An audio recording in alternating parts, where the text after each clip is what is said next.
Пожилой мужчина попал в больницу с тяжелыми травмами после наезда иномарки на перекрестке улиц Кулгали и Габишева. Пенсионера сбила женщина, управлявшая автомобилем Hyundai. 49-летняя автоледи признала свою вину и объяснила, что в момент ДТП смотрела совсем в другую сторону. Почему, знает Нафиса Минязова.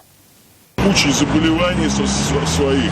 Супруг автоледи сильно переживал о состоянии пострадавшего. Считал, что 67-летний мужчина в силу своего возраста мог и не перенести такой удар. О произошедшем он узнал от жены. Она позвонила ему и встревоженным голосом рассказала о наезде, отметив, что дорогу пенсионер переходил на зеленый сигнал светофора. Женщина не заметила пожилого пешехода из того, что отвлеклась на столкнувшийся на этом перекрестке автомобиль. Вот мы видим, даже ограждение повреждено. В результате ее невнимательности мужчина получил серьезные травмы, его с переломом бедра госпитализировали. В том, что автоледи нарушила правила дорожного движения, инспекторы не сомневались. Какую ответственность она понесет, будет решать уже суд. Нафиса Минязова, Наиль Абдуллин, вызов 112.